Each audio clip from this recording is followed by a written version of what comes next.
하나님이 자기 형상 곧 하나님의 형상대로 사람을 창조하시되 남자와 여자를 창조하시고. 아멘. 안녕하십니까? 이렇게 머리가 좀 빠지고 제 나이쯤 되면은 지금은 잘 시간이에요. 이제 여러분들의 그 눈빛을 보니까 이제 시작이네요. 그죠? 예. 제가 오늘 여기 오면서 또 마음에 기도를 하면서 왔는데 이번 수련의 그 주제가 Time for Glory, 영광의 시간이다, 이렇게 주제를 잡았어요. 근데 구약 성경에 보면은 하나님의 영광, 여호와의 영광이라는 말을 히브리어로 가보드 아도나이. 근데 그 카보드 아도나이라는 그 용어가 출애굽기 24장 17절에 등장하는데요. 언급되는데, 신의 산에서 하나님께서 임재하시고 그리고 이스라엘 백성과 언약을 세우실 때 그 언약을 체결하니까 가보드 아도나이, 여호와의 영광이 임하더라, 이렇게 기록이 되어 있어요. 그리고 또 출애굽기 40장 34절에 가면은 이제 성막을 봉헌하는데 그 성막에 하나님께서 임재하십니다. 그때 또 한번 가보드 아도나이 이렇게 언급되고요. 레위기에 가서 세 번째로 이제 언급되는데요.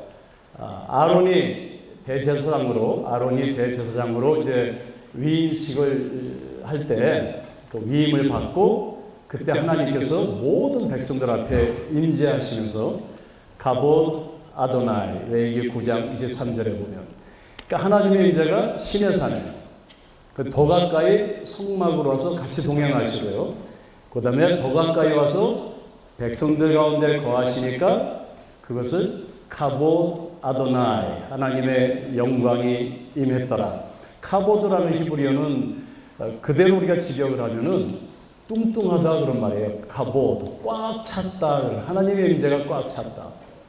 근데 요한복음에 가보니까 말씀이 육신이 되어 우리 가운데 거하셨는데 그를 바라보니까 아버지의 영광이 간에 있더라. 그죠? 그러니까 예수 그리스도의 임재, 우리에게 오시는 임재. 더 나가서 오늘날 우리가 고린도전서에 보면 바울 사도께서 너의 몸이 성령의 전인 줄 알지 못하느냐. 그러니까 영광이라는 단어 있잖아요. glory. 우리가 영광을 돌린다. 이거 무슨 말이냐면요, 아주 간단해요. 하나님께서 임재하셨다.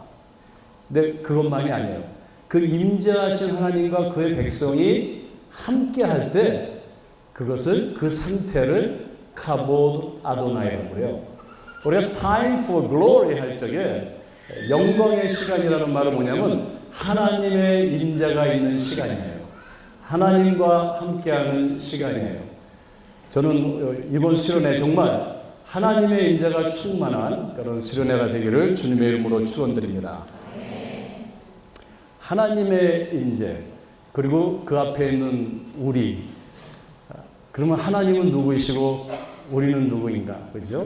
저는 오늘 여러분들과 함께 우리에 대해서, 나에 대해서 좀 하나님의 말씀으로 우리가 조명하면서 내가 누구인지를 한번 생각해보는, 또 우리가 살펴보는 시간을 한번 가져보려고 합니다. 나는 누구일까? 이렇게 시작하고 싶어요. 나는 자율적 존재가 아니다. 스스로 존재하는 자가 아니라는 것이죠. 그죠? 우리가 이 세상에 태어날 때 스스로 태어나지 아니했죠. 엄마의 DNA가 있고 아빠의 DNA가 있고요. 제가 젊었을 때 이제 병원에서 인턴십을 하는데 산부인과에서 로테이션을 했는데 거기 대학병원이니까 얼마나 그 밤에 가서 일을 하면은 수돗물 틀어놓은 것처럼 애기들이 줄줄줄줄 나와요. 밤새도록. 그래서 이제 애기를 봤는데 이제 어느 때는 레지던트들끼리 누가 빨리 꼬매나, 누가 빨리 빼고. 여러분들 그런 거 모르셨죠? 근데 이제 밤새도록 이렇게 애를 봤다 보면 막 피곤한데 애기가 나오면은 그냥 이렇게 한번 울고덩이야 우는데 그 울음소리를 들으면 이상하게 피로가 쫙 풀려요. 참 신기해요. 그 생명에 무슨 에너지가 있는 것 같아요. 그래서 이제 아기를 받아가지고 애가 막 우니까 옆에 있던 간호원이 그냥 장난삼아 저한테 그랬어요. 이 애기가 지금 세상에 나와서 뭐라고 말을 하는데 한번 통역을 해보자고. 무슨 얘기를 하는지. 그러니까 저쪽에 있던 간호원이 그 지금 너무 화나다는 거예요. 눈이 부시다는 거예요. 어떤 또 그 옆에 그 간호원이 그거는 지금 너무 춥다는 거예요. 뭐라고 서로 막 그래요. 근데 제가 기억이 안 나는데 저 끝에 어떤 간호원이 그 아기를 보면서 저는 그 정확히 제가 통역을 할 수 있어요. 그 아기가 무슨 이야기를 하는지. 뭐냐 그랬더니 나 혼자 못 살아 그러는 거래요. 우리는요, 우리의 속성은 본성은 관계적 존재예요. 왜 그럴까요? 피조물이기 때문에. 우리는 어떤 절대적 존재가 아니라 관계적, 자율적 존재가 아니라 관계적 존재. 즉 생물학적으로 우리가 자율적이지 못해요. 또 우리의 생각이나 판단도 사실 객관적이고 자율적일 수가 없어요. 그죠? 우리 학교에 교수들이 한 30명이 있어요. 또 강사 다 이렇게 하면 100여 명이 되시는데 우리 한 번은 제주도로 퇴소회를 갔어요. 한 30명이. 그죠? 근데 이 교수들이 되게 10년씩 20년씩 다 공부하시고 다 박사학위 갖고 그러니까 그렇게 무식하고 그러진 않겠죠. 다들 어느 정도 똑똑해요. 제주도에 이제 퇴소회를 갔는데 그 가이드가 우리를 데리고 그렇게 구경은 조금 시켜주고 자꾸만 저기 말병가루 사는 데로 가고 오렌지 파는 데로 가고 버섯가루 파는 데로 가고 그러는 거예요. 근데 우리 신학교의 교수들의 공통점이 하나가 있어요. 다 짠돌이들이에요. 그래가지고 어떤 교수는 아주 성경책만 들고 다니고 지갑은 안 갖고 다녀요. 그런데 여기 가서 저기 가서 3일 동안 계속 가게를 돌아다니는데도 아무도 안 사는 거예요. 딱 눈 감고 그냥 기도하고 있고 그러니까 제가 좀 미안하더라고요. 그 가이드가 어떻게 생각하겠어요? 이 사람들 다 신학교 교수들이라는데 정말 이럴 수가 있나? 그래서 3일째 마지막 날 버섯가루를 파는 데 갔어요. 그래서 이야기를 하는데 아무도 안 사요. 제가 너무 미안해가지고 우리 아내한테 욕먹을 줄 알고 요만한 병 하나가 35만 원이에요. 그래서 제가 카드를 빼가지고 가서 딱 샀어요. 그랬더니 저희 학교에 아주 유명한 그 짠돌이 교수님이 계세요. 그 교수님이 쫙 가시더니 저도 하나 주세요. 그 다음에 조금 있다가 또 다른 분들 가서 저도 하나 주셔서 여러 명이 샀어요. 아주 가이드가 아주 그냥 기분이 좋아서. 돌아왔는데 한 석 달이 지났어요. 우리 캠퍼스에 소문이 쫙 퍼졌는데 그 이한영 교수 때문에 그 가루 사가지고 다 썩어서 먹지도 못하고 35만 버렸다. 소문이 딱 들리는 거예요. 그래서 왜 나를 탓하냐 물어봤더니 의사가 사니까 좋은 줄 알았대 몸에. 여러분들 우리는 생물학적으로도 자율적 존재가 아니지만 우리의 어떤 그 지적인, 정서적인, 의지적인 것에 있어서도 우리는 관계적이지 자율적이지 못해요. 그죠? 여러분들 가치를 한번 따져볼까요? 100원의 가치를 아시는 분 한번 손 들어보세요. 100원의 가치. 제가 우리 청년들 데리고 한번 아마존 숲에 가본 적이 있어요. 에콰도르에 가서 안데스 산맥을 며칠을 내려가가지고 또 그냥 배를 타고 며칠을 들어가서 숲속으로 갔어요.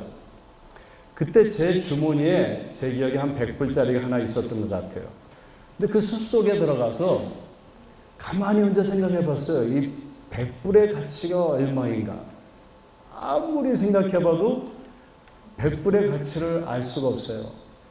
이 100불의 가치라는 것은 내 오른쪽에 101불 가진 사람하고 왼쪽에 99불 가진 사람이 있어야지만 100불의 가치를 알 수 있어요.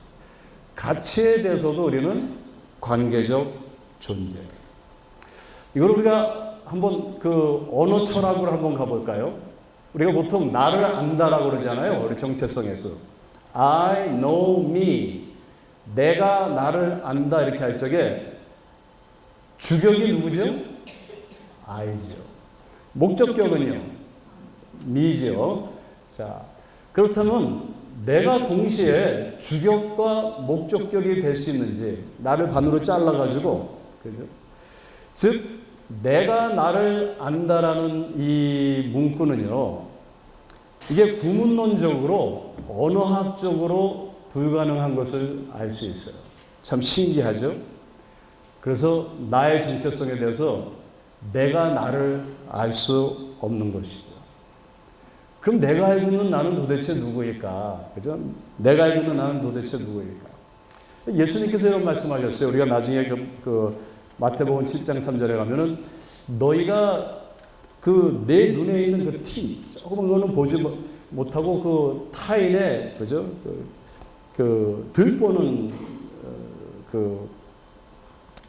잘 본다라는 거니까 남의 거는 잘 보지만 자기의 눈의 거는 볼 수 없다라는 거예요. 그래서 하나님께서 아마 우리를 창조하실 때부터 내가 나를 모르게 하신 것 같아요. 그래서 이 눈을 이렇게 바깥으로 이렇게 돌려놓으신 것 같아요. 여러분들 이 두 눈을 이렇게 다시 돌려놓으면 보일까요? 그럼 내가 누구일까? 여러분들 내가 알고 있는 나는 도대체 누구일까? 잘 생각해 보면요, 내가 알고 있는 나는 타인에 의한 나예요.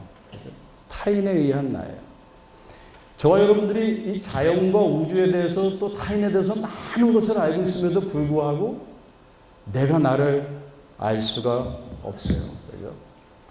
여러분들 우리는 왜 그러냐면은 우리가 이 세상을 바라볼 때 우리는 그 어떠한 텍스트를 통해서 하나의 렌즈를 끼고 바라볼 수밖에 없죠. 이 실체에 대해서 직접적으로 인식할 수가 없다라는 겁니다. 1 더하기 1은 2인데 1 더하기 1은 2라는 것은 0부터 9라는 텍스트죠. 0부터 9라는 렌즈를 끼고 세상을 바라보는 거죠. 그죠? 여러분들 제가 지금 여러분들이 얼마만큼 보일까요? 이 렌즈만큼 보여요. 제가 이제 안경을 빼고요. 그 다음에 현미경을 한번 이렇게 꼈다고 봅시다. 현미경을 끼고 여러분들께 보면 여러분들이 보일까요? 안 보일까요? 안 보이죠. 여러분들 지금 안 보여야 할 때 막 바이러스, 박테리아 뭐 그게 지금 전혀 다른 모습이 아마 보일 거예요.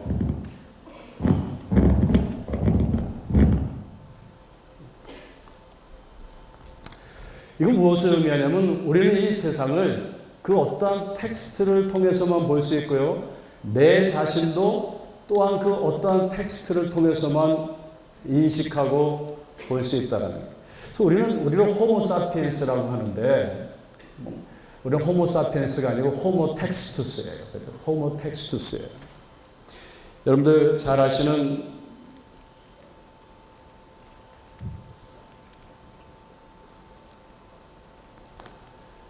에밀 듀얼켄, 아마 이분의 책을 읽으신 분들 꽤 많으실 거예요. 제가 이분의 사상에 동의하는 건 아니지만 이분이 이런 얘기했죠. 이거 유명한 거죠.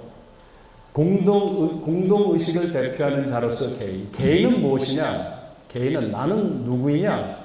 자율적이지 못하다라는. 나라는 자체가 이미 형성되고 축적되고 고정된, 그죠? 그러한 어떤 그 사회적 대표성을 가진 정체성을 가졌다는 거예요. 그래서 individual as representation of collective consciousness, 아니면 collective consciousness, 공동의식을 대표하는 자로서 개인이다. 즉 내가 누구냐 나는 모르는 거예요. 나는 누구냐? 이 전체 이 관계 속에서 이 관계가 형성한 어떤 정체성을 가지고 그 안에 묶여 속박돼서 살아간다, 그런 말이겠죠. 그죠? 즉 우리는요 어떤 사회적 모방을 통한 정체성을 가지고 있어요. Social mimesis, 그죠? 사회적 모방이에요. 자, 그렇다면은 제가 오늘 한 3가지 정도로 어떠한 사회적 모방에 의해서 우리 정체성을 우리가 갖는가 한번 생각해 보겠어요. 크게 여러 가지가 있지만 많은 학자들이 한 3가지로 이렇게 보고 있죠. 첫째는 뭐냐면은 바이오메트릭 정체성이에요. 그죠? 그 신체적인 거죠. 뭐 나이, 체중, 키가 크다, 작다, 또 외모, 피부색 이런 거에 의해서 우리의 정체성을 이 사회가 판단하고 그것을 어느 때 우리는 받아들일 수밖에 없는 그러한 정체성을 우리가 가지고 살아가는 거죠. 여기에서 어떤 사람은 우월감을 갖기도 하고요. 어떤 사람은 열등감을 갖기도 하고. 근데 이런 것들이 얼마나 역기능적인 정체성을 형성하는지 몰라요. 우리에게 얼마나 잘못된 나 자신과 타인에 대해서 잘못 판단하게 하는지 이것을 우리가 한번 깊이 생각해 봐야 돼요. 우리는 외모를 통해서 사람을 판단하고 자기의 정체성을 인식하는 데 있어서 이게 얼마나 잘못된 것인가를 우리가 스스로 경험하게 되죠. 근데 제가 키도 좀 작고 이렇게 삐쩍 마르고 그랬지만 옛날에 미국 특전사 군목이었어요. 근데 이제 동양인이 장교 모자를 딱 쓰고 삐쩍 말라서 제가 촉권에 그 미군 특전사 거기 그 정복과에 이제 군목으로 들어갔어요. 딱 들어갔는데 좀 겁이 나더라고요. 특공대 아이들이요. 평균 키가 1m 85, 90이래요. 막 등치가 이렇고 얼굴을 보면 무서워요. 눈이 반짝반짝 빛나고. 그래서 첫날 가가지고 컴퓨터에다가 이제 그 온라인으로 거기에 있는 부대 그 군인들에게 제 이름은 이한용입니다. 오늘부터 여기 군목으로 왔는데 상담이 필요하신 분들은 이제 저를 몇 호실에 찾아주시기 바랍니다. 이렇게 메시지를 보내고 기도했죠. 아무도 안 오게 하옵소서. 겁이 나더라고요, 좀. 근데 누가 문을 탁탁탁 두들겨요. 첫 번째 왔구나. 문을 딱 열는데요. 키가 거인이고 그냥 뭐 등치가 이렇고 이러면서 저를 딱 보더니 저를 무시하는 것 같아요. 동양인이 그냥 뭐 군목이라고 해서 앉아 있으니까. 그래서 저도 좀 마음은 좀 이렇게 쫄아서 떨고 있는데 딱 오더니요. 딱 앉더니 Chaplain, I broke with my girlfriend. 제 여자친구가 헤어졌어요. 여러분들 그 외모의 정체성이 아니에요. 그죠? 우리는 외모에서 너무나도 우리의 정체성을 이렇게 자꾸만 인식하려고 하는데 또 그것으로 판단하려고 이거 큰 문제점이 있어요. 제가 2007년 1월에 중국 연변에 갔어요. 저는 항상 이렇게 공책이나 무슨 책에다가 종이에다가 무슨 일이 있으면 항상 이렇게 꼭 적는 그런 습관이 있어요. 2007년 1월에 연변 지금부터 한 12년 전이니까 꽤 옛날이죠, 중국에서. 그죠? 공항에 딱 내렸는데 거기 조선족이 많이 사니까 한글로 크게 써 있어요, 공항에. 굉장히 크게. 거기 써 있는 걸 제가 보고 베꼈어요. 뭐라고 써 있냐면 얼굴을 바꾸면 인생이 바뀝니다. 김광선 성형외과. 얼굴을 바꾸면 인생이 바뀝니다. 뭐 그런 면이 있어요. 왜요? 그게 오늘날 우리의 바이오메트릭 정체성에 의한 우리 사회이기 때문에 그런 것이에요. 그죠? 근데 이것에 의해서 만약에 우리가 정체성을 갖는다라면은 과연 우리가 하나님의 영광을 경험할 수 있을까? 이러한 정체성으로 도대체 하나님의 백성이라는 그 정체성은 무엇일까? 그죠? 우리가 한번 고민해 봐야 되겠죠. 제가 만난 어떤 선교지의 목사님이 제가 이제 강의를 하는데 오셨어요. 키가 1m 40, 한 3? 그렇게 정도 되세요. 대신 아주 씩씩해 보이시고 아주 공부도 열심히 하시고 그래서 서로 이제 대화를 하다 보니까 본인이 먼저 얘기를 해요. 교수님, 제가 키가 무지하게 작지요? 그래서 그냥 아니요, 괜찮은데요? 아이, 솔직히 제가 작잖아요. 그래가지고 이 신학교에 갔는데 너무 작다고 안 받아줬어요, 저를. 삼자신학교, 옛날에 중국에. 그래가지고 그래도 자기는 복음을 전하겠다고 열심히 이제 복음을 전해가지고 여기저기 가서 복음을 전하는데 자기는 항상 설교할 때 이렇게 설교했대요. 여러분들, 여기 나보다 키가 작으신 분들은 손 들어 보십시오. 이러면 사람들이 다 은혜를 받는데요. 그러다가 하루는 전도를 나갔다가 어떤 여성을 만났는데 키가 162cm였대요. 본인은 143cm고 162cm고. 근데 너무 그 여성이 좋아서 이제 프로포즈를 했더니 맞고 맞았을까 안 맞았을까요? 맞았죠. 또 프로포즈해서 또 맞았어요. 그래서 이제 또 프로포즈를 안 하고 기도를 했대요. 하나님, 제가 작지만 다윗과 골리앗처럼 그 여성을 나에게 꼭 이렇게 만나게 해달라고. 그런데 그 여성분이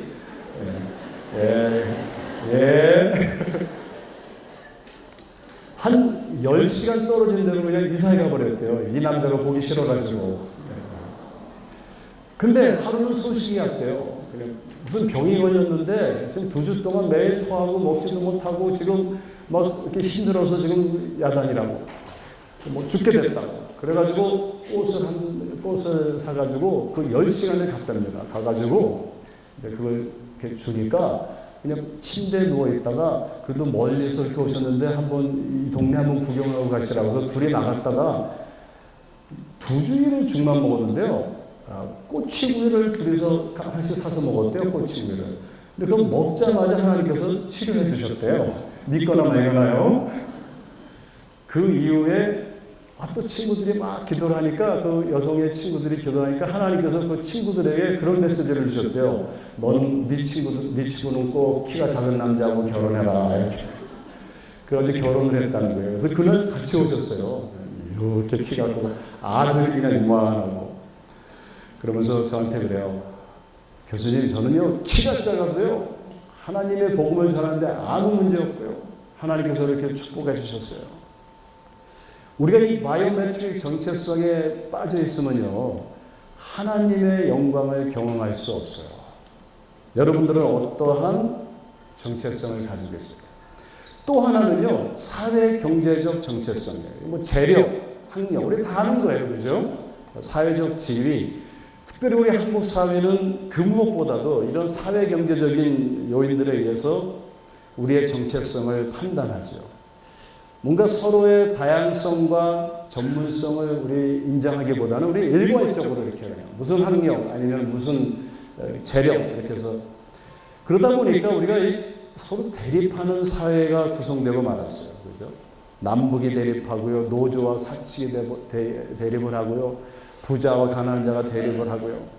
근데 이 세상은 사실 이 사회 경제적 이런 정체성에 의해서 서로 판단하고 그것에 의해서 이 사회가 움직이는 것을 우리가 부정할 수 없는 것이죠. 여러분들 그 국력이라는 게 있잖아요. 국력. 그러니까 국력이 세면요. 그냥 그 국력 자체로 다른 나라에 가서 좀 국력이 약한 데 가서 대접받고 그러는 거죠.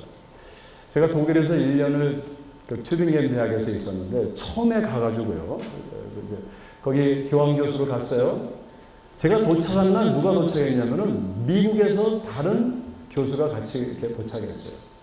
그래서 둘이 독일에는 그 일단 미리 비자를 받는 게 아니라 독일에 가서 비자를 받는 거예요. 시차. 그러니까 학교에서 두 교수가 왔는데 비자 서류를 다 꾸며줬어요. 그 미국 교수는 가자마자 5분 만에 받아가지고 나왔어요.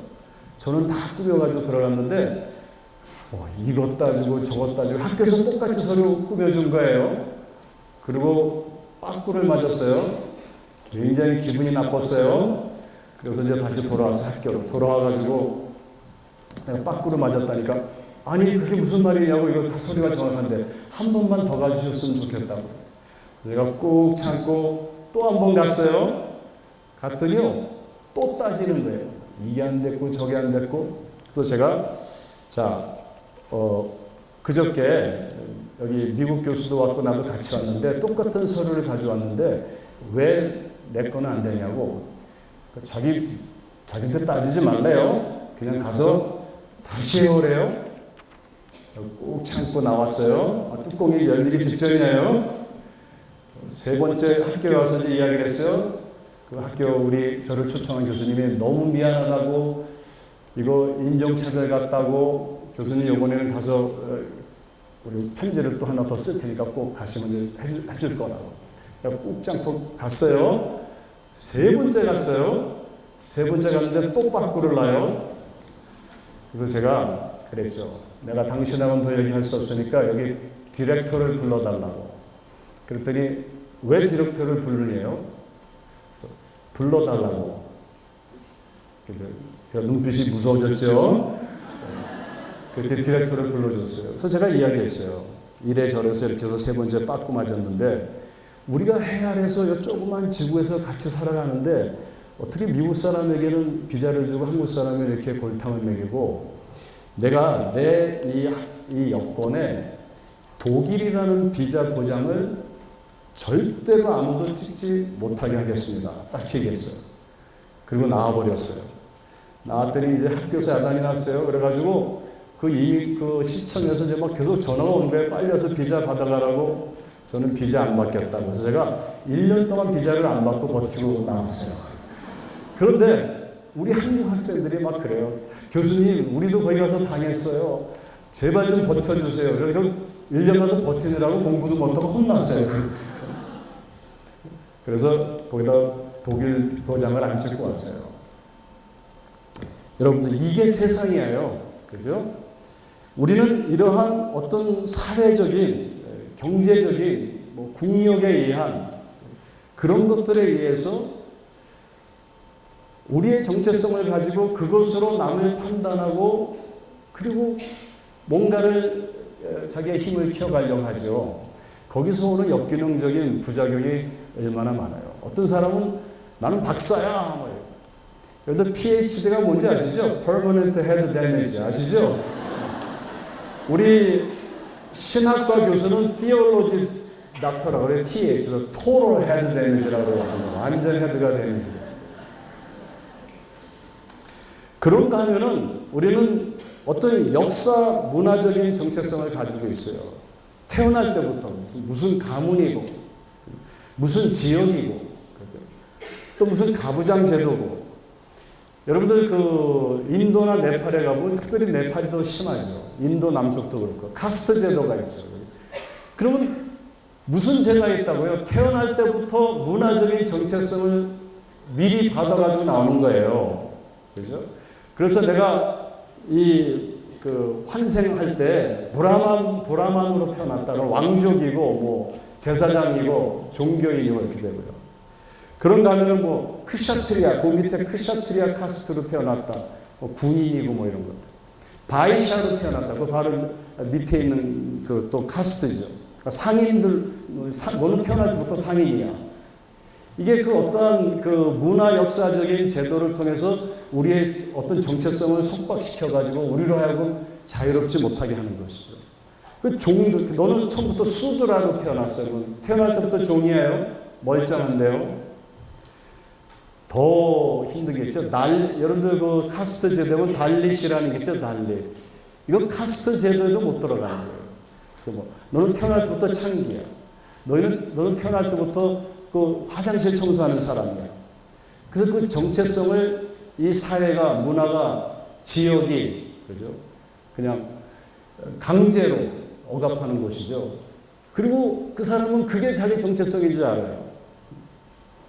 여러분들, 안데르센의 미운 오리새끼 이야기 아시죠? 이 백조는 정체성이 백조인데, 오리의 흉내를 아무리 내도 행복하지 않아요. 오늘날 우리가 왜 자유롭고 하나님의 영광이 충만하고 하나님의 인재가 있는 진리가 너희를 자유케 하리라 했는데 이렇게 많은 우리가 스펙도 쌓고 열심히 사는데 왜 행복하지 못할까? 왜냐하면 우리가 백조로 태어나가지고 오리새끼처럼 살려고 하기 때문에 우리의 정체성에 문제가 있는 거예요. 그죠? 우리의 정체성에 문제가 있어요. 자, 그렇다면은 이 세상의 텍스트가 아닌 하나님의 텍스트는, 그죠? 근데 궁극적으로는 내가 나를 알 수 있는 방법은 없어요. 근데 이 텍스트가, 하나님의 텍스트가 우리에게 주는 정체성은 무엇일까요? 그죠? 크게 성경에는 너는 이것이다. 2가지가 있어요. 크게. 그죠? 자, 한번 볼까요?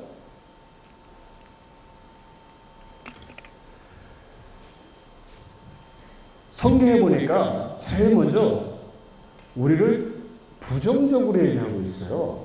그죠? 하나님을 떠난 타락한 죄인이라고 이야기하고 있어요. 좀 기분 나쁘죠? 우리를 아주 부정적으로 이야기하고 있어요. 우리의 정체성에 대해서 너는 죄인이다 이런 얘기. 자, 여러분들 그 욥기에 보면은 욥의 친구들이 욥에게 와가지고 뭐 여러 가지 이야기를 해요. 많은 이야기를 해요. 그죠? 하나님에 대해서 설명하고 왜 인생에 고난이 있는지 이야기하고 이렇게 하는데 끝내 결론이 없어요. 근데 그 중에 이런 얘기를 해요. 로마 의롭지 못한 사람 욥이 나는 의로워 그러니까 우리가 어떻게 의롭니? 우리는 다 벌레 같고 구더기 같은 것이야. 이렇게 이야기해요. 제가 어렸을 때 이제 제가 1년만 있으면 이렇게 돼요. 60이에요. 그런데 아주 어렸을 때 지금 우리 한국 화장실이 얼마나 깨끗해요. 뭐 너무 깨끗해가지고 저희 아버님이 지금 이렇게 외국에 나가신 지 한 50년 되셨어요. 근데 한국에 몇 년에 한 번씩 오시면 제가 꼭 이제 이렇게 모시고 여행을 하는데 경부고속도로 가다가 그 휴게소에서 화장실을 딱 처음에 들어가셨는데 막 새소리가 들리고 클래식 뮤직이 나오고 꽃이 있고 르노아가 있고 막 이러니까 우리 아버님이 깜짝 놀라셨어요. 그래서 소변을 보시다가 갑자기 딱 하더니 차렷하시더니 야, 사진 한 장 좀 찍어. 그래. 아버지 여기 좀 사진 찍을 곳이 아닌데 빨리빨리 찍어. 여러분 우리 대한민국 화장실은 지금 사진 찍는 백그라운드가 됐어요. 근데 제가 어렸을 때는 정말 변으로 막 쌓여 있었어요. 여기 나무 판자가 있어가지고 제가 잘못 받아서 빠진 적도 있어요. 그때 독이 올라가지고 이렇게 된 거예요.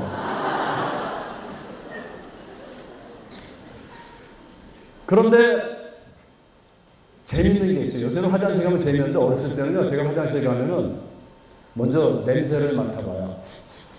이건 샤넬 넘버 3, 5 이렇게 하면서 근데 거기에 꼭 뭐가 있냐면 100% 구데기가 있어요.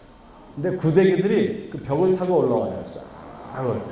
그러면 이제 심심하니까 이렇게 해보는 거예요. 하나, 둘, 셋, 넷. 그 이놈들이 이렇게 올라오다가 뚝 떨어지고 올라다가 더 이제 완전히 올라오면 제가 탁 밟고 그랬어요.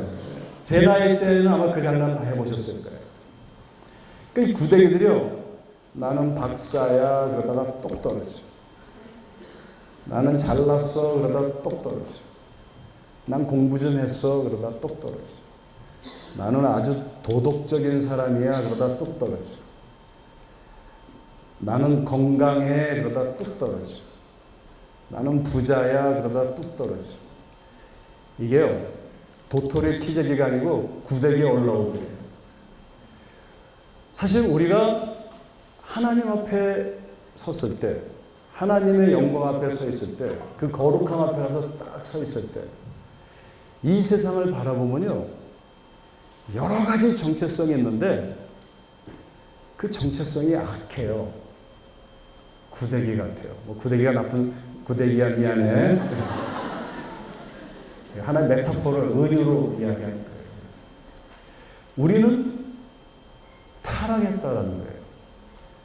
여러분들 우리가 하나님을 만나는 데 있어서 제일 먼저 우리가 알아야 할 거는 나는 죄인입니다. 기독교는 여기서부터 시작하는 거예요. 나는 죄인입니다.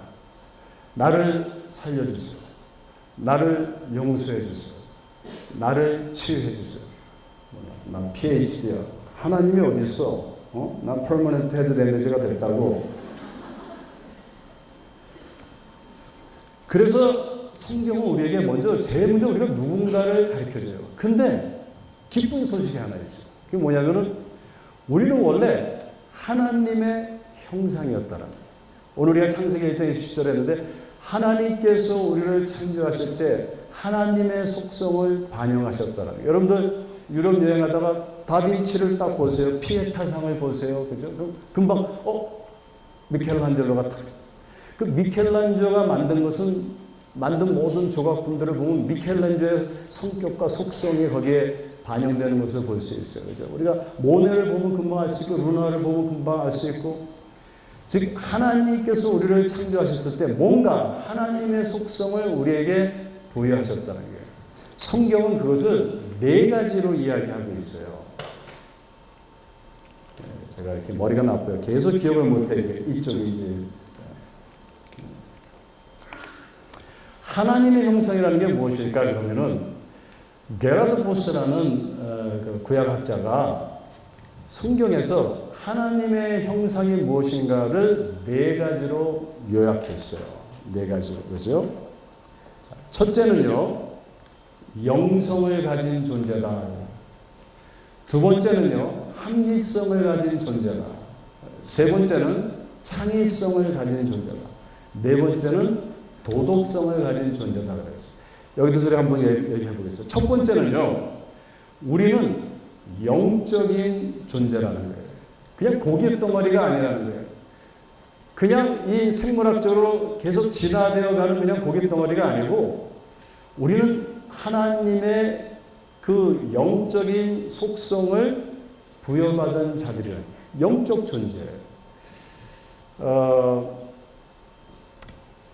많은 사람들이, 또 과학자들이 얼마 전에 그 스티븐 호킹스의 책을 읽다 보니까 그런 얘기를 하더라고요. 내가 결론 내리기로는 하나님이 없다. 이렇게 그 호킹스에 대해서 많은 이제 그 논쟁이 있지만 제가 그것을 보게 됐어요. 그가 과학적으로 세상을 바라볼 때 이건 물리적인 것이지 그거 이상을 이야기할 수 없다. 그런 얘기를 하는 것을 봤어요. 인도의 어떤 어린아이가 아빠하고 이렇게 길에 서 있는데 무신론자들이 데모를 하면서 이제 지나가는 거예요. 신은 없다! 신은 없다! 이러면서 지나가요. 그러니까 그 꼬마아이가 아빠한테 물어봤대요. 아빠, 신이 없는데 왜 저렇게 열래? 오늘날 우리는요, 과학적 혹은 물리적 환원주의에 빠져 있어요. 그죠? 어떤 scientific reductionism. 여러분들 사이언스가 뭘까요? 과학이 뭘까요? 과학은요, 또 하나의 텍스트죠. 실체를 바라보는 눈이죠. 0부터 9라는 십진법으로 읽을 뿐이에요. 그러니까 하나의 내러티브예요. 그죠? 과학. 그러므로 토마스 쿤이 그 과학의 혁명이라는 책에서 이 과학의 이론들은 실체를 설명하는 데 있어서 매번 그 패러다임이 전환되는 것을 볼 수 있어요. 그죠? 그러니까 뉴턴은 빛을 파동으로 봤죠. 아인슈타인 와서는 또 빛이 입자라기도 말하죠. 그러니까 세상을 바라보는 그 하나의 텍스트일 뿐이에요. 그런데 우리에게는 영성이 있는데, 그럼 왜 하나님이 우리에게 영성을 주셨느냐? 하나님이 영이시기 때문에 하나님과 교제하기 위하여, 하나님을 알아가기 위하여 우리에게 영성을 주셨다는 거예요. 그러니까 우리가 예수를 믿으면 어떻게 되느냐? 우리의 영성이 다시 회복되는 거예요. 근데 가끔 잘못 회복되는 사람이 있어요. 제가 어떤 분이 기도하는 걸 봤는데 이렇게 기도해요. 손을 이렇게 놓고, 우리 보통 이렇게 기도하잖아요. 그래서 뭐냐 그랬더니 여기다가 지금 안테나를 꽂고 성령의 주파를 잡는 중이래요. 여러분들 그 영성이 아니고 도운 거예요. 그 영적 분별력이 있어야 돼요. 영적 분별력이 있어요. 여러분들, 우리가 이 과학적 환원주의 혹은 과학적 미신에 빠져서요, 과학을 절대화시키는, 이거는 교만이고 오만이에요. 그죠? 뭔가 우리가 아는 텍스트 외에 또 하나의 실체가 있는 것을 알게 하는 것, 그게 영성이고요. 그리스도를 통하여, 그리스도의 텍스트를 통해, 말씀을 통하여 우리는 하나님과 교제할 수 있는 영적 존재라는 거예요. 내가 영적 존재라는 것을 깨달을 때 우리는 하나님의 임재, 하나님의 글로리를 경험할 수 있는 것이죠. 그죠? 여러분들 이거 다 배우셨죠? 제가 물리학자는 아니지만 저는 물리학 수학을 굉장히 좋아해요. 고등학교 때부터 지금도 계속 이렇게 책을 보고 있어요. 재밌게. 그 더블 슬리트 엑스페리멘트라는 걸 잘 아시죠? 자, 여러분들 전자가, 엘렉트론이 입자인가요? 파동인가요? 여러분 물리학 혹시 학생들 있으시죠? 다 잘 아시는 거죠? 자,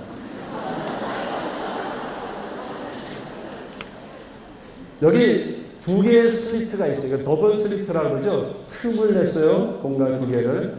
그리고 이제 전자를 쏩니다. 저쪽 탁탁탁 쏘면은 뒤에 몇 줄이 나와야 될까요? 2줄만 나와야죠. 그러면 입자죠. 그죠? 입자가 지금 이쪽에서 이제 또 촬영을 합니다. 이 실험할 때 촬영했어요. 이게 우리 양자역학에서 다 이제 이야기하는 것들이죠. 분명히 입자인데 그러면 입자라면은 2줄만 나와야 되죠. 근데 4줄, 5줄, 6줄이 나와요. 이건 파동이에요. 파동. 그죠? 파도가 치면은 2개에서 파도가 치면은 이게 어떻게 되면 서로 이렇게 인터페런스가 되죠. 간섭이 되죠. 또 파도가 이렇게 회전을 하죠. 디프렉션이라고 그러죠. 그래서 이게 파동이면은 여러 개가 생길 수 있는데 입자는 2개만 생겨야 돼요.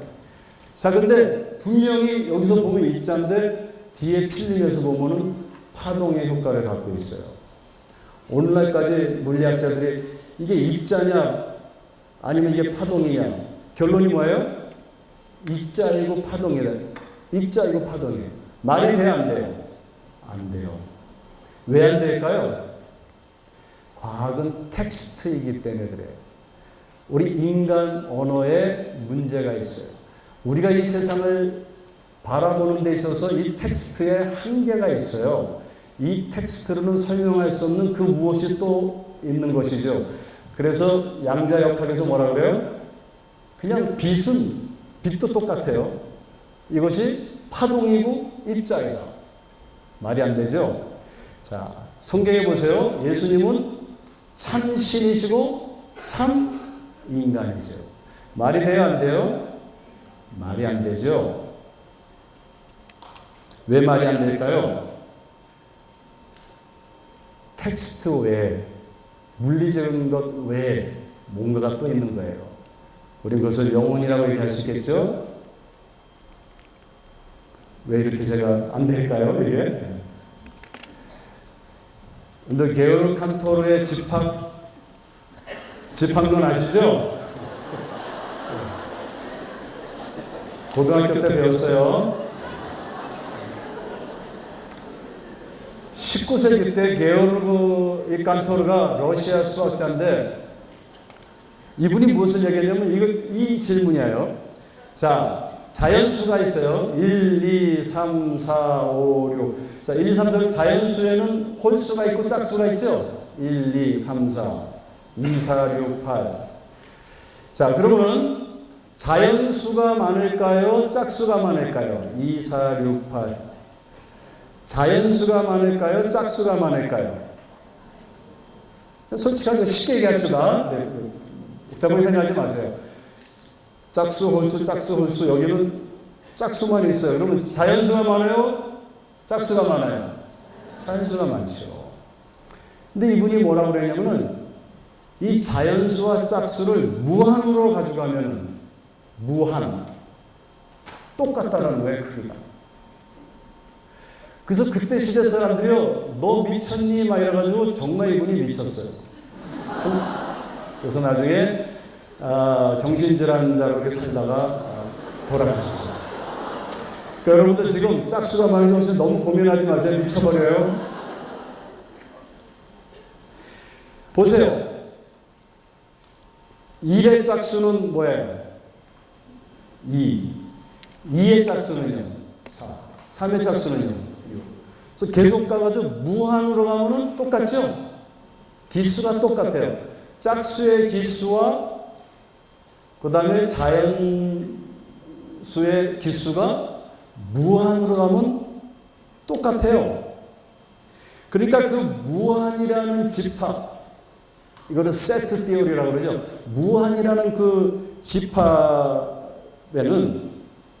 그 무한이라는 그 개념 안에는 어떤 수학적인 연상이 적용될 수 없어요. 무한이라는 그쪽으로 가면요, 우리가 어떻게 n equal to n이 되냐는 말이에요. 수학이 안 돼요.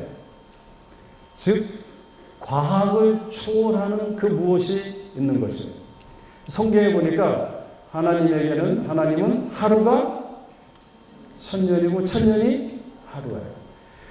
그러니까 이 칸토르 집합론에 의하면은 하루살이의 인생이 우리 볼 때 하루만 살았지? 근데 100년을 산 우리하고 농도가 똑같다는 거예요. 집합으로 똑같아요. 즉 0이 2하고 똑같아요. 1이 0이에요. 하루가 1000년이고 1000년이 하루예요. 자, 이거 무슨 의미할까요? 우리에게는요, 과학이라는 텍스트를 초월하는, 또 이 세상에는, 저 세계에는 이 세상에 우리 언어학적 텍스트로, 과학이라는 텍스트로 볼 수 있는, 인식될 수 있는 그 무엇 이상이 존재한다는 거예요. 이것이 영성이에요. 얼마 전에 제가 우리 학교에 외국인 학생들이 많이 있어요. 저희 학교는 외국 학생들을 원래 선교적인 목적으로 학교를 세웠어요. 그래서 제가 구약학 교수지만 이름만 구약학 교수고 저는 제 마음에 제가 선교사로 왔다라고 이렇게 부름을 받았고 이제 외국 학생들은 섬겨요. 그래서 이제 공휴일이 되면 같이 먹고 놀고 이러는데 지난 어린이날 우리 외국인 학생들을 데리고 강가에 가서 자전거를 타다가 큰 사고가 났어요. 여학생 한 명이 입이 다 찍히고요. 이게 다 이렇게 벌어졌어요.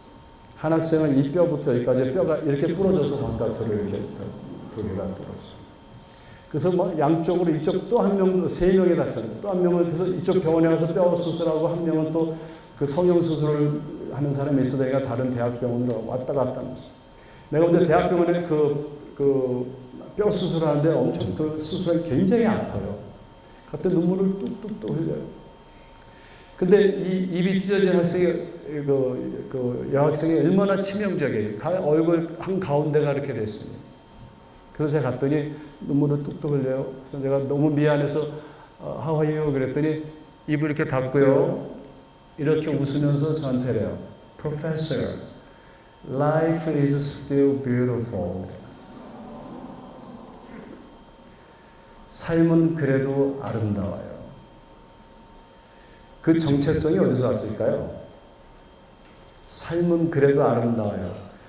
무슨 정체성에서 그 이야기가 나왔을까요? 이 뼈 수술한 친구는요, 이제 그 친구는 네팔에서 여학생이고 또 다른 여학생은 필리핀에서 온 여학생인데 일주일이 지났어요. 일주일이 지나면 제일 아플 때예요. 근데 그 일주일 동안 교수들이 가서 기도해주고 아침 저녁으로 가고 학생들이 외국인 학생들이 10,000원씩 다 이렇게 모아가지고 병원비를 대고 가서 기도해주고 자기네들이 이게 저기 순서를 짜가지고 밤에 가서 간병해주고 그래서 토요일날 제가 이제 아내하고 같이 갔어요. 기도해주러. 눈물을 뚝뚝 흘려요. 그래서 제가 얼마나 아프니 그랬더니요. 이 학생은 뭐라고 그러는지 아세요? Professor, 제가 지금 아파서 오는 게 아니에요. 그래요. I'm not crying because of a pain. 그래요. 그러면서 이렇게 얘기해요. I'm crying because love is greater than my pain. 그래요. 사랑이 내 아픔보다 크기 때문에. 하나님의 사랑이 내 아픔보다 큰 거를 이번 아픔을 통해서 경험했어요. 그게 어디서 오는 걸까요? 영성에서 온 것이에요. 영성의 정체성에서 온 것이에요. 여러분들 우리가 어떠한 그 외모적인 사회 경제적인 문화적인 정체성이 아니라 그것을 초월하는 이 세상의 텍스트를 초월할 수 있는 정체성을 가져야 되는데 그게 뭐냐면 바로 저와 여러분들은 하나님의 형상이라는 거예요. 그리고 하나님의 형상이라는 무엇을 의미하냐면 이 세상의 다가 아니라는 거예요. 그래서 우리는 영성을 가지고 있다는 거예요. 제가 우연히 2007년 8월 6일에 TV를 딱 켰는데 불교 방송이 이렇게 켜졌어요. 거기에 유명하신 미국 스님이 계세요. 여러분 잘 아실 거예요. 그 스님께서 금강경 그 법문을 쫙 강해를 하시더라고요. 그래서 재밌게 들었어요. 우리 그 기독교에 유사한 그 내용들이 있잖아요. 그 중에 하나가 merit, 기부, 공덕에 대해서 쭉 얘기하는 거예요. 근데 제가 왜 이걸 적어놨냐면 너무 재밌었어요. 이분이 뭐라고 이렇게 얘기하시냐, 영어로 얘기하시니까 The merit of making donations is great. Oh my God.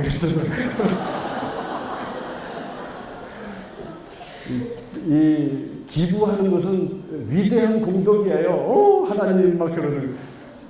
제가 에멘 할렐루야 그랬죠.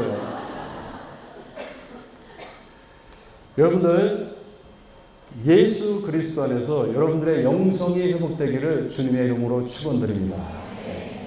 두 번째는요, 합리성이에요. 하나님께서는 합리적인 분이세요. 여러분들 성경에 기적이 많을까요? 없을까요?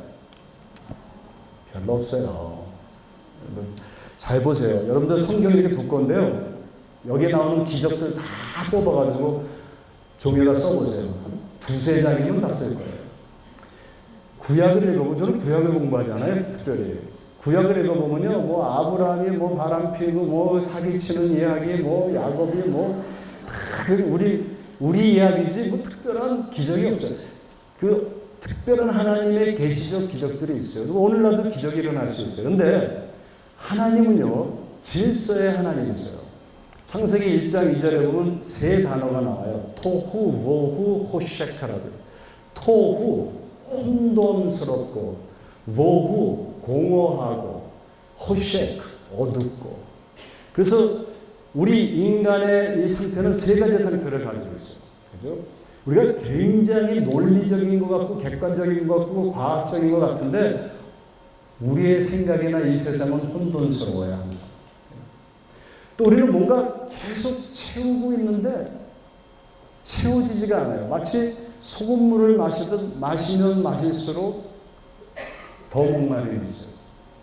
그리고 뭔가 우리는 밤에도 전깃불을 켜고 이렇게 환하게 사는 것 같은데 뭔가 보이지가 않아요. 어두워요, 세상이.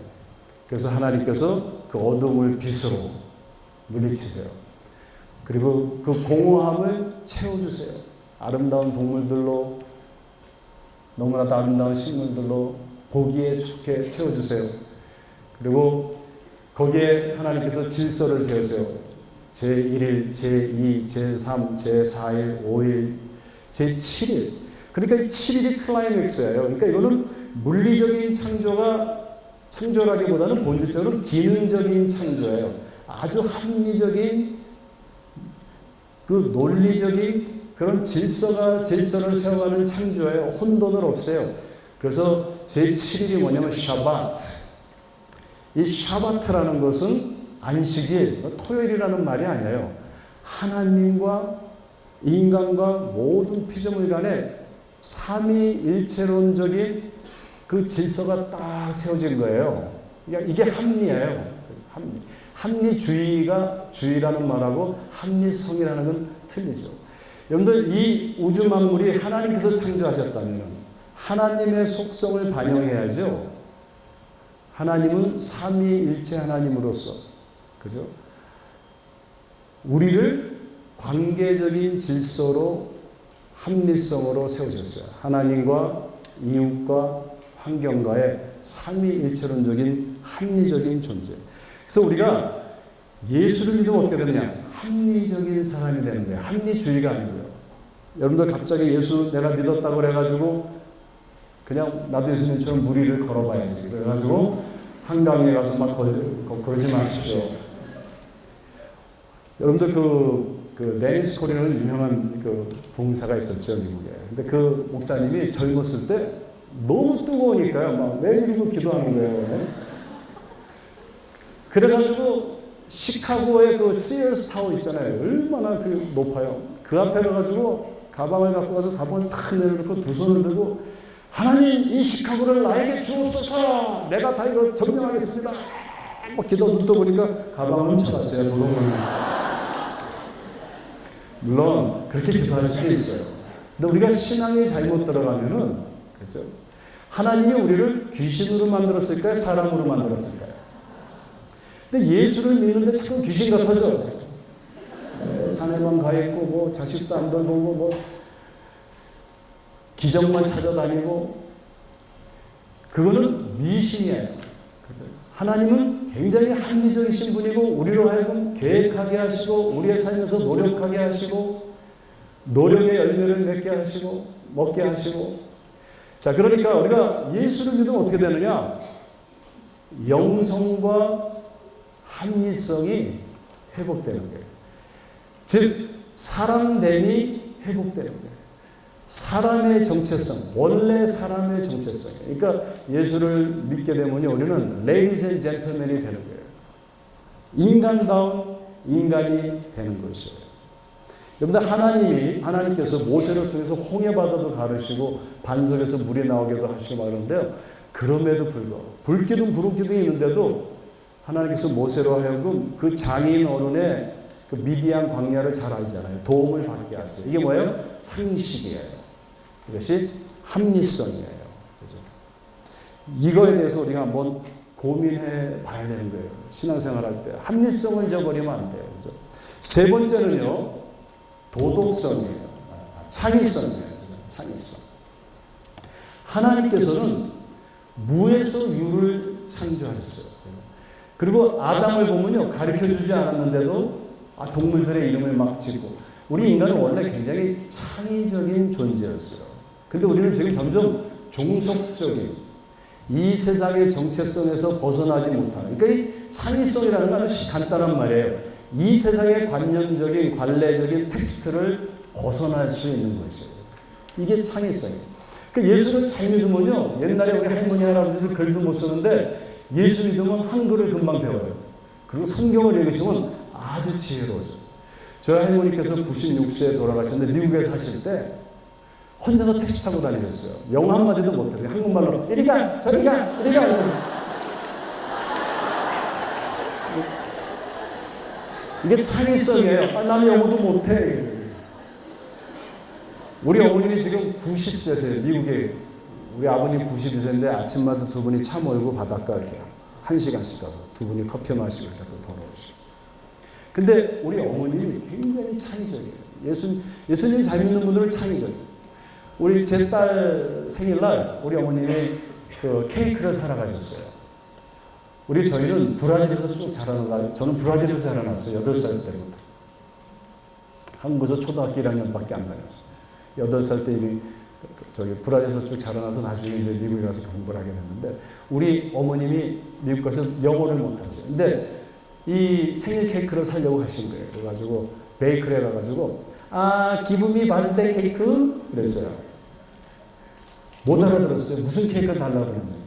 excuse me what? 그러니까 우리 어머님이 birthday 케이크. excuse me? 자, 두 번째 못 알아들었어요. 보통 사람 같으면 이제 좀 얼굴이 빨개질 수도 있어요. 여러분들 영어 못하는 게 죄예요? 못해도 돼요. 미국 사람들 영어 잘하는 사람 별로 없어요. 자, 우리 어머님이 세 번째 물어봤대요. please give me birthday cake. 못 알아듣더래요. 그래서 네 번째, look, happy birthday to you. birthday cake. 그리고 주더래요. 이거 읽어보라고. 그래서 우리가요, 창의성이 있는 거예요. 창의성. 나는 할 수 없어. 우리가 어렸을 때 이 바보야. 너는 이렇게 공부도 못해. 나는 못해라는 정체성을 딱 갖게 된 거예요. 근데 우리가 예수를 믿게 되면은 창의성이 생겨요. 저희 어머님이 한국에 오실 때 쫙 투피스에다가 뭐 귀걸이 탁 끼고 오세요. 어머니가 누가 사줬어요? 누나들이 사줬어요? 아니, 내 친구들이, 미국 친구들이. 한국 간다고. 우리 어머님은 영어를 못하는데 미국 친구들이 있어요.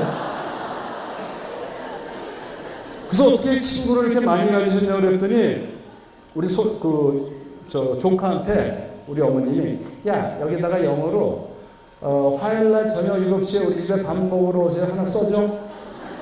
영어로. 한 20장만 만들어줘. 그리고 우리 어머님이 YMC에 가서 아쿠아로빅을 하세요. 근데 미국 할머니들이 얼마나 외로워요. 다 이제 이렇게 닦고 나면, 와, 우리 집에. 그럼 미국 할머니 이렇게 보고서, Tuesday, 저녁 7시, 와우, 이렇게 주소 써있고. 그럼 우리 어머니는 된장찌개 끓여놓고, 김치찌개 끓여놓고, 근데 한 번은 다 왔대요. 뭐 10몇 명이 왔대요. 근데 마지막에 겨울인데 띵 더 문을 딱 여니까 뭐 다이아몬드 밍크 코트를 할머니가 탁 오셨더래요. 저 할머니는 왜 왔지? 그 어떻게 된 거냐? 우리 어머님이 어떤 할머니한테 꼭 주고 싶은데 그 할머니가 안 계시더래요. 근데 어떤 할아버지가 있다 보니까 그 남편 같더래서 네 부인 같다는 거예요. 그랬더니 모르는 사람이 온 거예요. 얼마나 외로운지. 우리 어머니 집 바로 앞에 우리 어머니보다 10살 어린 할머니가 살았어요. 친구예요. 그래서 제가 갔어요. 친구보다도 우리 어머니가 뭐 음식만 만들고 갑자기 갖다 줘요. 그래서 제가 미국 갔을 적에 우리 어머니, 야, 저 앞집 가서 내가 할 말이 많은데 영어가 그동안 안 돼가지고 네가 통역 좀 해줘. 그래서 갔어요. 그래서 가서 인사드리고 우리 어머니가 영어가 안 되셔서 내가 좀 통역을 하라 했더니 야, 네 엄마가 한국말하는 건 다 알아들어. 통역하지 말고.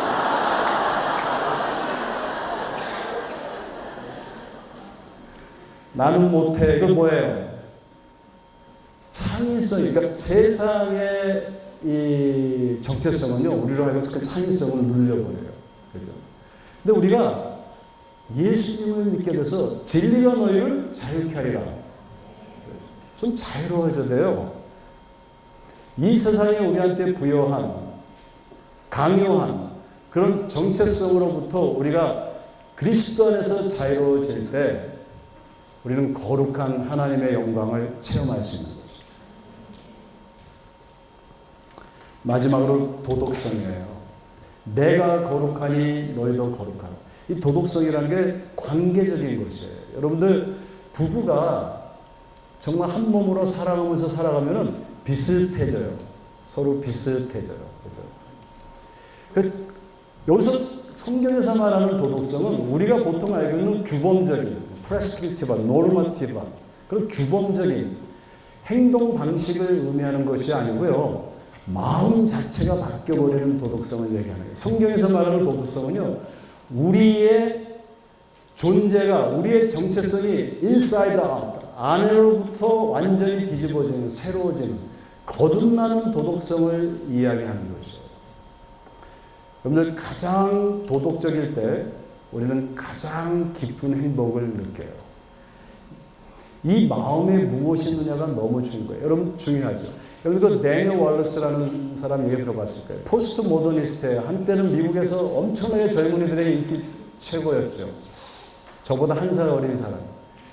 몇 년 전에 자살했어요. 근데 그가 자살하기 1년 전에 어떤 대학교 졸업식에 가서 스피치를 하는데 이렇게 얘기했어요.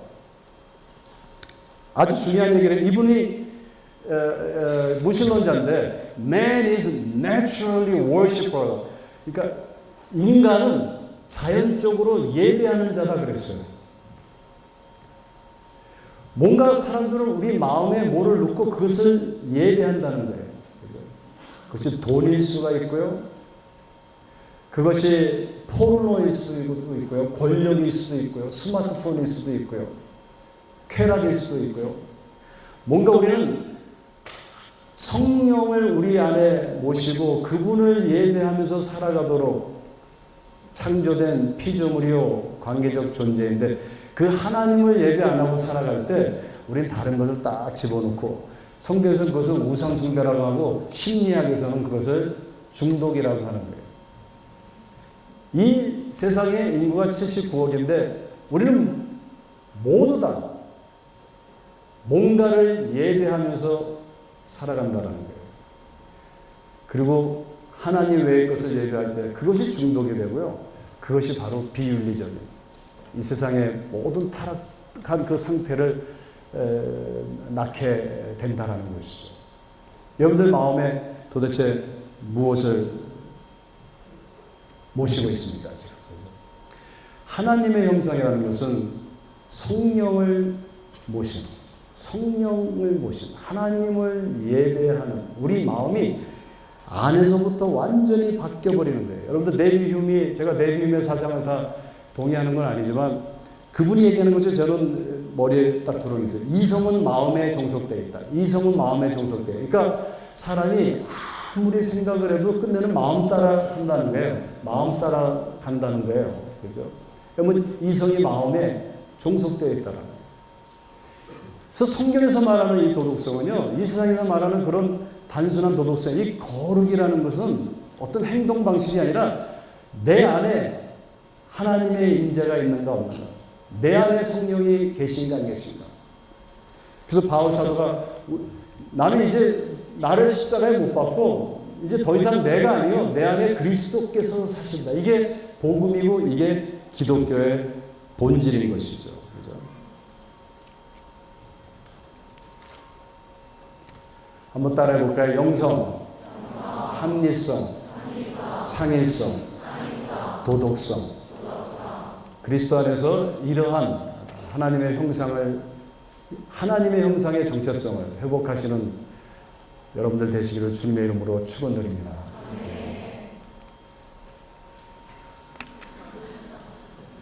제가요 아프리카에서 6년을 살았어요.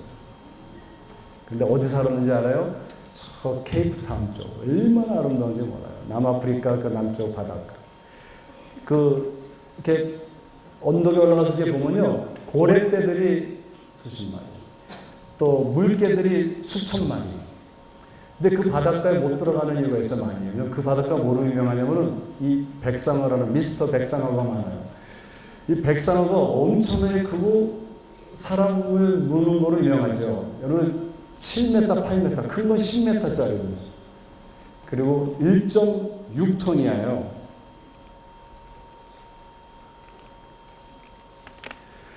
자, 상어가 알을 낳나요? 새끼를 낳나요? 제 질문은 밝게 하죠. 알 낳고 새끼 낳고 그래요. 이렇게 하시면 돼요. 자, 저도 잘 모르겠는데 제가 한번 낚시질을 하다가 우연히 그 상어를 한 마리 잡았어요. 근데 보니까 새끼들이 나오더라고요, 배에서.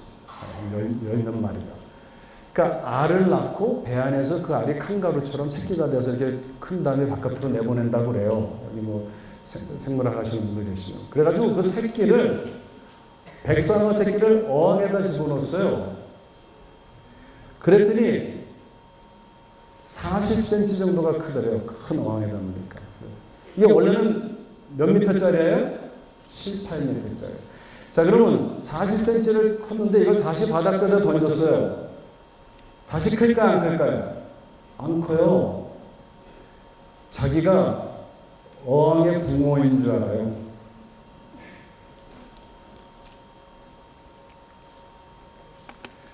강꼬치라는 담수어예요. 노동파에. 미국에는 많아요.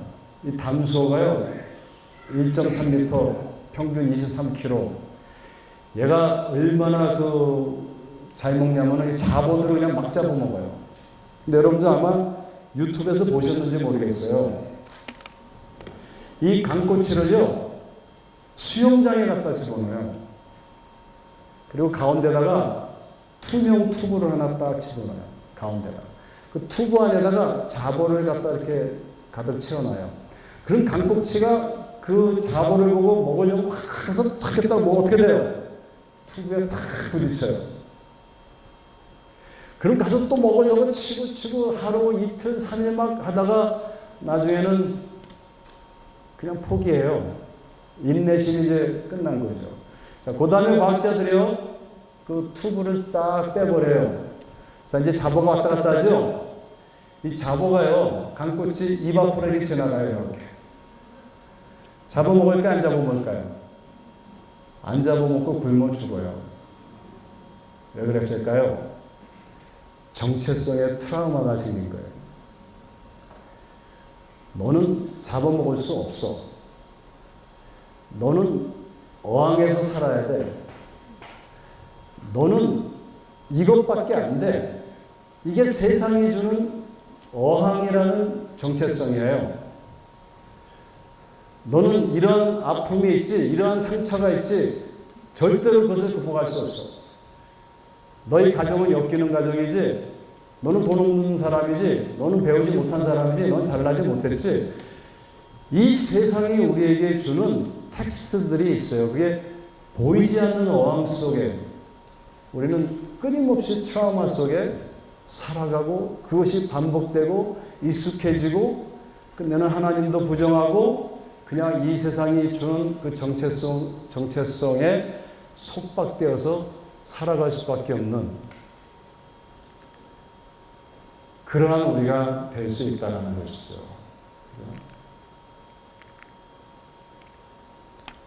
우리의 어떤 신체적인, 환경적인, 경험적인, 재력적인, 어느 때 망상이라는 그러한 어항 속에 우리는 어느 때 갇혀 있고, 이러한 것들로부터 우리가 많은 트라우마를 갖게 된 것이죠. 그것이 혹시 저와 여러분들이 갖고 있는 정체성이 아닌지, 내가 누구인지, 그죠? 내가 누구인지 한번 생각해 봐야 되겠어요. 여러분들 6개의 감옥이라는 얘기 들어보셨죠? 6개의 감옥이 있대요. 첫째는 자기 도취의 감옥.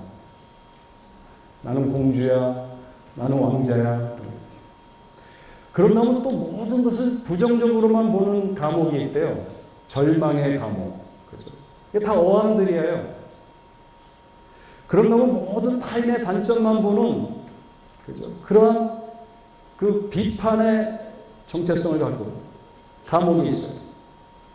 그런다면 선망의 감옥이라는 것도 있대요. 남의 떡이 크게 보이고, 남이 더 잘나 보이고, 남의 정체성이 더 멋있어 보이고, 그런다면 또 과거라는 감옥이 있어요. 여러 가지 트라우마로 인해서 과거에 살아요. 벗어나지 못해요. 또 질투라는 감옥이 있어요. 그죠? 비교의식하고요. 남이 잘 되는 걸 싫어하고요. 이런 것들이 다 무엇일까요? 우리 정체성의 역기능이죠. 역기능적인 정체성을 우리가 가지고 있다라는 것이에요. 자, 그러면 우리는 누구일까요? 죄송하지만 한번 따라해 봅시다. 우리 믿음을 한번 따라. 우리는 하나님의 형상입니다.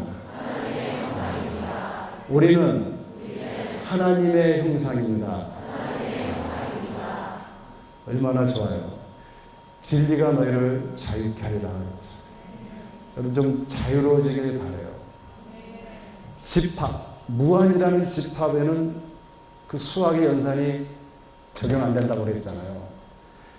다 이렇게 집합을 하면요, 우리의 삶은 합력해서 선이라는 무한을 만들어요.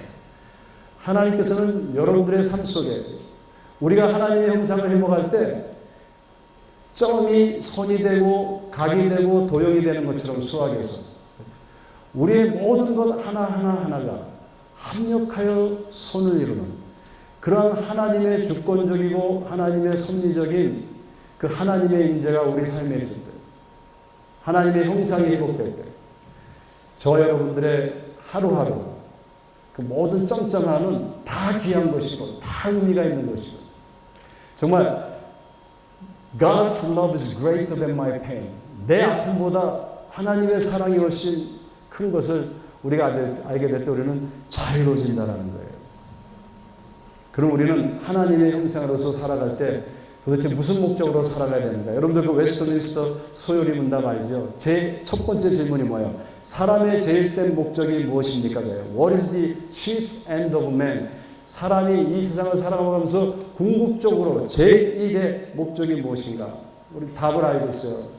사람의 제일 되는 목적은 하나님을 영화롭게 하는 것과 영원토록 그를 즐거워하는 것이다. 그랬어요. 여러분들 무엇이 여러분들을 즐겁게 해요? 그죠? 하나님을 예배하는 것. 아까 제가 뒤에서 이렇게 들어오는데 여러분들이 다 예배하는데 얼마나 마음이 기쁜지. 제 아내는 그 예배 드리는 걸 되게 좋아해요. 예수님을 이렇게 만난 이후로 예배 보는 걸 좋아해요. 그래서 금요일날 어떻게 가다가 제가 영화 보자 그러면 아니야 예배 보러 가자. 제가 너무 힘들어요 사는 거예요. 그죠? 그래서 할 수 없이 우리 아내 따라가지고 극장으로 가려다가 금요일에는 항상 그 예배 보는 데가 있어요. 예배 보는 데로 이렇게 들어가면은 가서 예배를 보고 나면 정말 잘 왔다. 영화 보는 시간, 영화 보지 말라는 거 아니에요? 근데 그 시간에 예배를 드릴 때 얼마나 좋았어요. 오늘 여기 오는데도 우리 와이프한테 전화했어요. 아빠 가서 열심히 복음 전해요. 저는 오늘 또 예배 보러 가요. 가서 또 하나님께 기도해요. 제 아내는 가정의학 의사예요. 그런데 환자들만 오면은 그 속으로 기도하고 그 다음에 복음을 어떤 최선으로 전하고 주일날 몇 주 전에는 예배를 보다가 끝나자마자 아빠 나 빨리 병원 갔다 올게. 어떤 환자가 몇 년 동안 이렇게 지금 병상에서 목숨이 다 끊어질 것 같아요. 빨리 가서 전도하고 올게요. 뛰어가서 또 기도해주고 또 예배드리고. 그래서 그 환자가 지금 살아가지고 걸어 또 나왔어요. 고맙다고 어저께 전화가 왔다.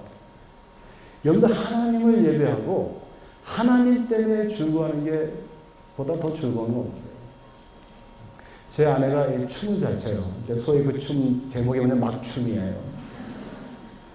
근데 우리 옛날에는 뭐 그냥 막 틀어놓고 쳤는데 요새는 가끔 저하고 이렇게 찬송가 틀어놓고 춤을 춰요. 찬송가 막춤이라는 게 또 있어요.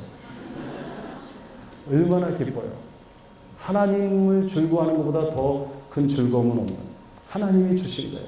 그러므로 너희가 먹든지 마시든지 무엇을 하든 간에 하나님의 영광을 위하여. 여러분들 앞으로 비즈니스를 하시든 결혼 생활을 하시든 가정을 꾸며나가시든 과학을 하든 무엇을 하든 간에 하나님의 영광을 위해서 그리고 그 하나님을 즐거워하기 위해서 살아간다는 그게 우리의 정체성이고 그것이 우리를 행복하게 만든다는 것이에요. 마지막으로요. 책임성에 대해서 마치겠어요. 그럼 하나님의 형상이라는 것은 어떠한 책임을 수반하는가, 동반해야 되는가 성경에 크게 두 가지로 볼 수 있어요. 첫째는요. 깨끗한 그릇이 돼야 돼요. 깨끗한 그릇이 돼야 돼요. 출애굽기 19장 1절부터 6절을 성경에서는 구약에서는 구약의 복음서라고 하는데 거기에 보면 하나님께서 이스라엘을 부르신 이유는 딱 한 가지예요. 거룩한 백성과 제사장 나라를 세우기 위하여. 거룩한 백성이라는 건 하나님의 속성. 하나님이 거룩하시니까 내가 거룩한 너희도 거룩하라. 즉 하나님의 형상을 회복하는 거예요. 그 하나님의 형상을 회복해서 하는 일이 무엇이냐? 제사장 나라가 되는 거예요. 열방을 중보하는 거예요. 그렇죠? 하나님을 증거하는 삶이에요. 우리의 언어 속에서, 행동 속에서, 생각 속에서. 자, 그런데 제사장 나라가 되기 위해서 먼저 필요한 게 뭐냐면 거룩성이에요. 거룩해야 돼요. 왜 거룩해야 될까요? 그렇죠? 여러분들 그 구약에는 많은 제사가 나오는데 우리는 제사를 지내면 죄가 사함받는다고 보는데 그런 게 아니에요. 잘 보면요. 제사를 지낼 때 피를 사람한테도 뿌리고 동물에도 뿌리고 텐트에다가도 뿌리고 지성소에다도 뿌려요. 그 왜 뿌리냐면은 그 피가 그 모든 진영, 그 안에 있는 모든 사람들, 동물들, 물건들을 정결케 하는 거예요. 그래서 이게 purification, 정화시키는 거예요. 왜요? 거룩한 하나님이 거기에 거하시기 위해요. 거룩한 하나님이 거하시기 위해요. 그러니까 우리가 예수를 믿고 제사함 받고 천국 가는 게 아니고요. 예수의 그리스도의 피가 우리를 정화시키면요. 성령이 우리 안에 거하시고 그것이 영원히 이루어지는 것이 천국인 것이에요. 자, 그러니까요. 하나님께서 제일 중요하게 여기는 것 하나님의 형상으로 살아가는 데서 첫 번째, 두 번째, 세 번째도 바로 거룩이에요. 그 바오사도가 뭐라고 그러시냐면 큰 집에는 금그릇도 있고 은그릇도 있고 질그릇도 있고 여러 그릇이 있어요. 여러분들 보세요. 다 틀려요. 질그릇도 있고 금그릇도 있고 그 할인 무슨 회장이 나폴레옹 모자를 뭐 25억에 샀다고 나폴레옹이 쓴 거라고 그죠? 25억이에요. 하나님의 쓰임을 받기 위한 하나님의 형상은 거룩해야 돼요. 하나님은 여러분들이 깨끗하심을 쓰시는 거예요. 오늘날 우리 한국교회가 한국 사회의 70%의 모든 선한 일을 다 해도 왜 욕을 먹을까요? 거룩하지 않아서. 우리는 어디다 초점을 두냐면 하나님 앞에서 깨끗해. 기도하세요. 하나님 저를 깨끗게 하세요. 그리스도의 피로 깨끗게 하세요. 성령님 제 안에 오셔서 저를 주관해 주세요. 깨끗한 그릇이. 두 번째는요, 우리의 책임성이 있어요. 실력 쌓기예요. 그죠? 세 가지를 얘기하고 있어요. 전도서에 보면은 art, 지식, 그죠? 그 다음에 키슈로, 재능, 그 다음에 호크마, 지혜, 세 단어가 나와요. 여러분들 젊었을 때, 지금도 젊으신 거예요? 실력을 쌓아야 돼요. 그냥 하나님 알아서 해주세요. 이러면 안 돼요. 우리가 책임성을 가지고 실력을 쌓아야 되는 첫 번째는 뭐냐면은 지식을 쌓아야 돼요. 책을 많이 봐야 돼요. 열심히 봐야 돼요. 근데 그 무엇보다도 지식이라는 것은 언어를 통해서 오는 거예요. 그러니까 여러분들 언어 공부를 많이 해요. 언어 공부를 많이 해요. 그래서 여러분들 앞으로는 뭐 영어는 기본이고 중국어도 다 하셔야 돼요. 쉐쉐 하셔야 돼요. 자, 그런데 가장 중요한 언어가 있어요. 우리의 지식의 근원이 되는 뭡니까? 하나님의 말씀이에요. 하나님의 언어예요. 이 언어책 열심히 읽으세요. 지식을 쌓아야 돼요. 과학도 열심히 공부하셔야 돼요. 인문학도 열심히 공부해야 돼요. 책을 열심히 읽어야 돼요. 두 번째는 재능이에요. 재능은 뭐예요? 섬김을 통해서 오는 거예요. 자꾸만 뭘 해봐야 돼요. 음식도 해보고 기계도 열어보고. 저는 우리 외삼촌 우리 어머니 딱 두 집안이에요. 이북에서 내려오죠. 그러니까 외삼촌은 딸을 7, 우리 집은 딸 4, 저 아들 하나. 그러니까 딸 12에 아들 하나로 태어나가지고 어려서부터 우리 어머니는 우리 한영이 예뻐서 이렇게 된 거예요. 그리고 꽁치도 저한테 딱 갖다 줬어요. 그래서 제가 부엌에 가서 이렇게 설거지도 안 해봤어요. 근데 결혼해가지고 저 학교 가서 일하죠. 우리 아내도 새벽같이 나가서 밤에 늦게 들어오죠. 제가 애기 보지요. 공부하지요. 아르바이트 하지요. 막 그러니까 너무 화가 나는 거예요. 도대체 하나님 창세기 1장 딱 보면은 아내를 돕는 배필이라 하는데 돕기는커녕 근데 하나님께서 제 마음속에 내 아내는 helper 돕는 사람이야. 그러니까 네가 설거지하고 아내가 옆에서 돕고 네가 밥하고 아내가 옆에서 돕고 네가 청소하고 아내가 옆에서 돕으면 돼. 맞아요, 틀려요? 여자 소리밖에 안 들려요. 그래서 제가 지식을 쌓아야 되죠, 지식. 그래서 이제 요리책을 사왔어요. 지금 우리 집에 12권이 있습니다. 이렇게 요만한 거에서. 제가 전에 뭐 5권으로 이렇게 했는데 이번에 가서 보니까 이렇게 해서 12권이더라고요. 근데 제 기억에 2년 동안 공부를 했어요. 막 음식을 해가지고 그때부터 손버릇이 잘못돼서 지금까지 제가 밥하고 다 해요. 우리 아내하고 딸이 제일 싫어하는 말이 뭔지 알아요? 밥 먹으러 나가자 아주 싫어해요. 아빠가 해줘요. 뭐가 또 제가 제일 좋아하는 프로그램 내장고를 부탁해요. 근데 그게 몇 분 해야죠? 15분. 딱 보면 저거 한 12분이면 되는데 지식과 재능이라는 건 섬김을 통해서 나오는 거예요. 열심히 공부하고 또 섬겨야 돼요. 근데 더 중요한 게 있어요. 지혜예요. 자, 이 지혜는 여러분 잘 이해하셔야 돼요. 지혜는 성경에 잠언서가 있죠. 규범이 아니에요. 지혜는 이렇게 하라 저렇게 하라가 아니에요. 지혜는 이 세상의 현실을 잘 파악하는 거예요. 그러니까 잠언서 읽어보면은 뇌물이 좋으니 모든 것을 형통케 한다 그래요. 자, 근데 하나님께서 뇌물을 좋아하세요? 싫어하세요? 싫어하시죠. 그러니까 뇌물을 쓰라는 게 아니고 세상이 그렇다라는 거예요. 잘 판단하라는 거예요. 그렇기 때문에 이 세상의 지혜라는 것은 우리에게 규범적인 것이 될 수가 없어요. 그래서 성경은 뭐라고 하냐면 정말 지혜는 하나님께로부터 온다 그래요. 솔로몬이요. 하나님께서 지혜를 주셨는데 이분이 나이가 많이 들어서 열왕기상 11장에 보니까 솔로몬이 나이가 많이 들어 노망이 걸렸어요. 무슨 노망이에요? 자기 지혜만 의지해요. 그 지혜에 의해서 많은 부인들을 두고 우상 숭배하고 나중에 망해요. 솔로몬 좋은 왕 아니에요. 사람들이 왜 이렇게 솔로몬에 대해서 열광하죠? 우리가 갖고 싶은 거 다 가지고 있으니까. 근데 성경을 잘 읽어보세요. 나중에 느헤미야 가면 느헤미야가 솔로몬 우리 조상들 솔로몬처럼 너희들도 이렇게 못되게 사느냐. 그 솔로몬이 나중에 왜 망했어요? 자기 지혜를 의지해요. 원래 여호와를 경외하는 것이 지혜의 근본이라고 했는데 나이가 많이 들어서 노망이 되었어요.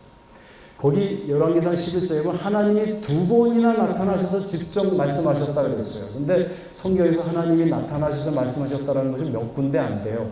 솔로몬에게 2번이나 하나님이 나타나서 말씀을 하셔도 자기 지혜만 믿고 있어요. 자기 경험을 믿고 있는 거예요. 여기서 말하는 지혜는 내 경험이 아니에요. 저하고 친한 친구 교수가 있는데 그 교수님이 얼마 전에 제 방에 찾아왔어요. 근데 오셔가지고 대상포진이 걸리셨어요. 너무 아프다고 막 그러고서 교수님 제가 이 대상포진 때문에 뭐 의사를 찾아갔고 뭐 이러고 저러고 지금도 너무 아프고 약은 무슨 약을 먹고 있고 인터넷에 들어가 보니까 바이러스가 이렇게 생겼고 뭐 그래서 제가 가만히 듣고 있는 거예요. 한 2주면은 다 날 것 같고 뭐 그렇게 저렇게 하는 거 아니에요.